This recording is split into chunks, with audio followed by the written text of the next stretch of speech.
Finally friends, ఈ దేశంలో ఒక పరివర్తన, గుణాత్మకమైనటువంటి మార్పు, ప్రబలమైనటువంటి మార్పు రావాల్సినటువంటి అవసరం ఉంది. ఆ మార్పు కోసం కేసీఆర్గా, ఈ దేశ బిడ్డగా, ప్రజా జీవితంలో ఒక ఉన్నత స్థాయికి చేరుకున్నటువంటి వ్యక్తిగా తప్పకుండా నా బాధ్యతను నిర్వర్తిస్తా. ఆ బాధ్యత ఏ రూపంలో ఉంటుంది, ఎట్లా ఉంటుంది, దేశంలో చాలామందితో మాట్లాడుతూ ఉన్నాను నేను ఆల్రెడీ. కొద్ది రోజులలోనే ఆ పాలసీ అంతా బయట పెడతాం. తప్పకుండా దేశంలో రావాల్సినటువంటి ప్రబల పరివర్తన కోసం ఏమేం ప్రయత్నాలు చేయన్నో అన్ని ప్రయత్నాలు చేస్తామని చెప్పి ఈ సందర్భంగా మనవి చేస్తూ, ఈరోజు వచ్చినటువంటి బడ్జెట్ ఏదైతే ఉందో పూర్తి స్థాయిలో రైతు వ్యతిరేక, కార్మిక వ్యతిరేక, సామాన్య ప్రజల వ్యతిరేక, దళిత వ్యతిరేక, గిరిజన వ్యతిరేక బడ్జెట్గా నేను అభివర్ణిస్తూ థ్యాంక్ యూ.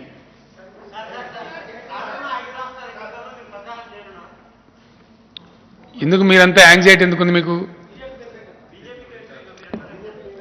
ఒక మాట చెప్తాను, దేశంలో ఉండేటువంటి రాజకీయ పక్వత లేని వాళ్ళు, రాజకీయాల గురించి పూర్తి అవగాహన లేని వాళ్ళు ఈ 5 రాష్ట్రాల ఎన్నికలను రాబోయే 24 జనరల్ ఎలక్షన్కు సెమీఫైనల్ అని చెప్తా ఉన్నారు. అది తలాతోకలేని ప్రచారం, అది కరెక్ట్ కాదు. ఒక్కటి మాత్రం నేను చెప్పగలుగుతాను, అతిపెద్ద రాష్ట్రం ఉత్తరప్రదేశ్ ఏదైతే ఇక్కడ ఎన్నికలు జరుగుతూ ఉన్నాయో అక్కడ గెలిచేది ఎవరన్నా గెలవచ్చు. బీజేపీ మాత్రం స్థాయి తగ్గుతుంది అని నేను చెప్తా ఉన్నాను. ఫర్ ఎగ్జాంపుల్, టీఆర్ఎస్గా మేము గవర్నమెంట్కి వచ్చినాం 2014లో 63 సీట్లతో మేము గెలిచినాం. 2018లో ఎన్నికలకు పోతే మా సంఖ్య 88 స్థానాలకు పెరిగింది.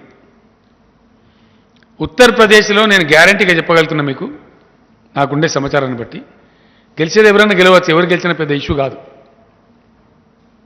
డెఫినెట్గా బీజేపీ స్థానాలు మాత్రం తగ్గుతాయి. గతంలో బీజేపీకి ఉన్నటువంటి ఆదరణ తప్పకుండా తగ్గుతున్నది. అది 24లో బీజేపీ పతనానికి పునాది, గ్యారంటీ.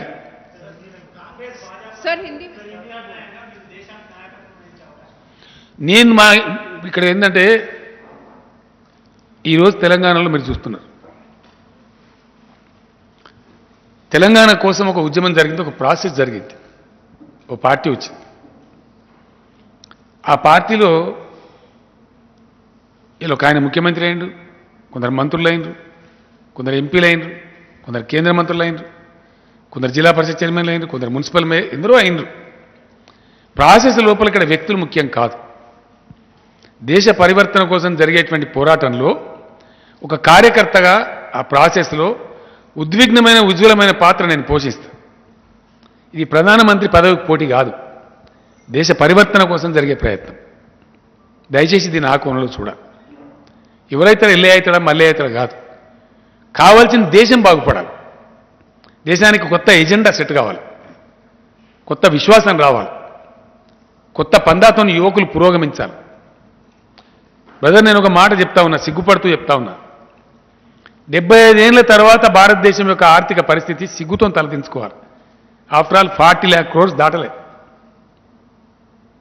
39,000 చిల్లర కోట్లేదో పెట్టిన ఇలా బడ్జెట్లో. నేను సిగ్గుతో తలదించుకుంటున్నాను చెప్తున్నాను, దాన్ని చూసి, ఆ ఫిగర్ చూసి. వట్టిగానే వీళ్ళు చెప్పేదంతా బోకస్, వీళ్ళు సాధించే వాళ్ళు కాదు.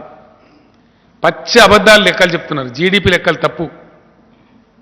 వాళ్ళది వాళ్ళు ఇప్పుడు 2 రోజుల్లో బయటపడుతుంది. నా దగ్గర ఉంది ఫిగర్, మీకు కావాలంటే ఇస్తాను, నా ఒక కాపీ ఉంది, మీరు అంతా చూసుకోండి. అన్ని అబద్ధాలు చెప్తారండి, ప్రతిదీ అబద్ధం చెప్తారు. వాళ్ళ లెక్కలే నేను చెప్పేది. నేను చెప్తున్నా కదా, అన్ని అబద్ధాలు, గోల్మాల్ గోవిందం. హిందూ రాసింది ఆర్టికల్ ఒకటి, దాని పేపర్ ట్రాక్షన్ అంటే తగ్గిపోవడం. ఆర్టికల్ ఉంది చూడది, ఇగో ఇది GDP, GVA plunge in financial year 21 lower than earlier estimate. NSO అంటే government of India organization, national sample survey organization వాళ్ళ లెక్క ఇది. నేను ఒకరికి పంపిస్తాను, మీరు తీసుకోండి, దయచేసి మీరు కాపీలు తీసుకోండి. उत्तर प्रदेश वाले व्हाट्सएप इस्ते इस्तर। सर, आपने कहा कि आप लोगों के लिए लड़ेंगे, देश में सारे लोगों को साथ ले, बीजेपी के खिलाफ आपने बोला है, तो क्या आप बाकी स्टेट्स के चीफ मिनिस्टर्स और उनके लोगों के साथ भी चलने के लिए तैयार है? क्या आप एक नेशनल फ्रंट बनाने की तैयारी इसमें एक बात साफ है, देश में देश के लिए जब कभी जरूरत पड़ता है, हिंदुस्तान एक ऐसा उज्जवल देश है, एक ऐसा क्रांतिकारी देश है कि जब कभी देश के लिए जरूरत पड़ा तब इस देश के सपूत जागते हैं, लड़ते हैं, त्यागते हैं, अपने जान भी कुर्बान करते हैं और देश में परिवर्तन लाते हैं. ये देखा गया है. जब इमरजेंसी के साथ कोई एक पार्टी, कोई एक नेता देश को दबा के, देश के नागरिकों को सता के, सबको जेल में बंद करके जुल्म कर रहे थे, सारे देश जाग उठा लोकनायक जयप्रकाश के नारायण के नेतृत्व में, और सारे जनता उठ गए. सबसे कम समय में पैदा होकर पूरे हिंदुस्तान पे सत्ता हासिल करने वाला पार्टी था जनता पार्टी. ये हमारे देश का इतिहास है, हमने अपने आंखों से देखा है. ये व्यक्तियों की बात नहीं है, देश के नागरिकों का बात है. कोई 4 लीडर जमा करो, इससे बात नहीं चलने वाला है. मेरा पॉलिसी है, हिंदुस्तान के जनता को जगाओ. जब तेलंगाना के लिए जरूरत था, मैंने टीआरएस को स्थापित किया. तेलंगाना के नेताओं के पीछे नहीं पड़ा मैं, तेलंगाना जनता के पीछे पड़ा, और जनता को उठाने में, जागरूक करने में, जनता को जगाने में मैं सफल रहा. इसीलिए तेलंगाना राज का हासिल हुआ. आज भी मैं यही समझता हूं कि जनता नेताओं के पीछे भागो, इधर भागो, उधर भागो, ये नहीं. जरूरत है हिंदुस्तान के जनता को जगाने की. हिंदुस्तान में बुद्धि की कमी नहीं है, हिंदुस्तान में युवा की कमी नहीं है. आज जिस प्रकार के प्रसार माध्यम है, जिस प्रकार के संसाधन है, मैं नहीं समझता, मुझे कोई शक नहीं है कि इस जनता, इस देश जाग उठेगा. ఏం జరుగుద్ది నేను జాతకాలు చెప్పలేను. నేను తెలంగాణ కోసం కొట్లాడుతున్నప్పుడు కూడా నేను టీఆర్ఎస్ పెడతానా పెట్టనా నాకు తెలియదు. మీలాంటి మిత్రులతో షేర్ చేసుకున్న సందర్భంలో ఏ ఫార్మాట్లో తెలంగాణ కోసం పర్సూ చేయాలో నిర్ణయం జరిగిన తర్వాత, అనేక మంది మిత్రులు, మేధావులు ఒక నిర్ణయం, ఒక ఫార్మాట్ డెవలప్ చేసిన తర్వాత, పొలిటికల్ ఫార్మాట్లో ఫైట్ చేయాలా, పర్సూ చేయాలని చెప్పి నిర్ణయానికి వచ్చి ఆ రోజు టీఆర్ఎస్ స్థాపించినాం. టీఆర్ఎస్ తన లక్ష్యాన్ని చేరుకున్నది.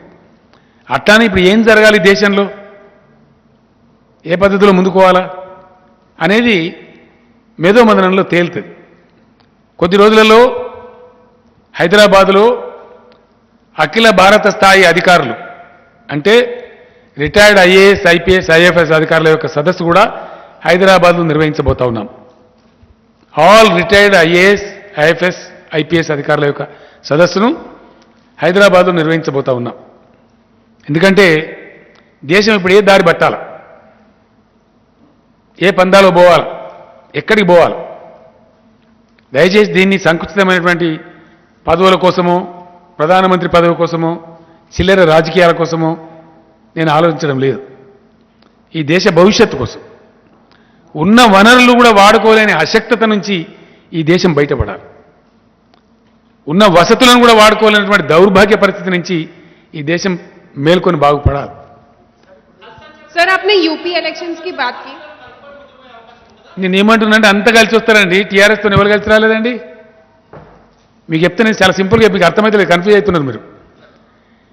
టీఆర్ఎస్ పుట్టిన తర్వాత కరడుగట్టిన చంద్రబాబు నాయుడుతో, తెలుగుదేశంతో కూడా జై తెలంగాణ అనిపించలే, బీజేపీతో జై తెలంగాణ అనిపించలే, మేము సమైక్యవాదులమని చెప్పిన ఎర్రజెండా పార్టీలతో జై తెలంగాణ అనిపించలే. నోరు మూసుకొని పన్నటువంటి కాంగ్రెస్ వాళ్ళని లేపి కూర్చోబెట్టి జై తెలంగాణ అనిపించలే? అనిపించినామా లేదా? ఈ రేపు కూడా కలిసి వచ్చే పార్టీలు కాదు, ప్రజలు పరిగెత్తమని వెనుక అంతా పరిగెత్తాల్సిందే.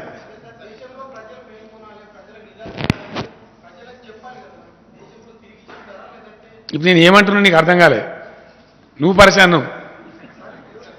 నేను ఏమన్నా ఇంతకుముందు ఏం చేస్తామో ఆ ప్రక్రియ ప్రారంభమైతే అని చెప్పిన, అంత ఆగమెందుకు అవుతున్నావు నువ్వు?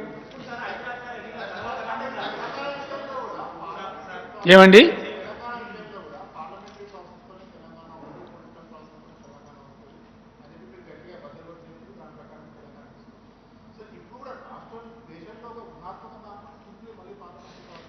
కంట్రీలో గ్లోబ్లో ఇలా ప్రపంచవ్యాప్తంగా ఉన్నది ఏంటండి? Parliamentary democratic system. విప్లవాల కోసం తుపాకులు పట్టుకునే అవసరం లేదు ఇప్పుడు ప్రపంచంలో. ఈరోజు ఉన్న నాగరిక ప్రపంచంలో ఇందిరాగాంధీ లాంటి నాయకురాలు ఇట్లా గిల్లి పారేసిన దేశం ఆ రోజు. ఇప్పుడున్న నరేంద్ర మోడీ గారు అడిగి వచ్చినండి, నాకు అర్థం కాదు. కానీ ప్రజాస్వామ్య పరివర్తనే కదా, ఎక్కడి నుంచి వచ్చిండ్రు? ఇలా మనకు తెలంగాణ ఆడికెళ్ళి వచ్చింది ప్రజాస్వామ్యంలో వచ్చిన పరివర్తనే కదా. ప్రజలు ఒకసారి జాగరూకులైతే మేల్కుంటే నాయకులను వాళ్ళే నడిపిస్తారు. వాళ్ళ లక్ష్యం ఏందో నిర్ణయం అయితే ప్రజలకు తెలిస్తే విజృంభిస్తారు, మహోత్తుంగ తరంగమై పోరాడతారు. తెలంగాణ ఉద్యమం నేను ప్రారంభించిన నా మీద జోక్స్ కట్ చేసిన మీకు తెలుసు. మీరందరూ దానికి ఐ విట్నెస్, మీరు అతిథులు గారు. క్యా దుకాన్ లగాయ భయ్, క్యా పోతా భయ్, కాన్సే పోతా భయ్. ఒక ఏడాది దాకా ఇవే ముచ్చట్లుండే. ఆ తర్వాత ఒక ఉద్యమం తర్వాత ఇంకో ఉద్యమం, ఒక ప్రక్రియ తర్వాత ఇంకో ప్రక్రియ. ఇంత అద్భుతమైనటువంటి ఆవిష్కరణలు ఫైనల్గా అంతిమంగా తెలంగాణ సాధ్యమైంది. ఇండియాకే 60 ఏళ్ల నుంచి ఉన్న రాష్ట్రాల కన్నా ముందుకు పోయింది తెలంగాణ ఇవాళ. ఎస్, పర్ క్యాపిటా విషయంలో కావచ్చు, పర్ క్యాపిటా పవర్ యూజ్లో కావచ్చు, డ్రింకింగ్ వాటర్ సొల్యూషన్లో కావచ్చు, ఇరిగేషన్ సొల్యూషన్లో కావచ్చు, ఉపాధి కల్పించడంలో కావచ్చు.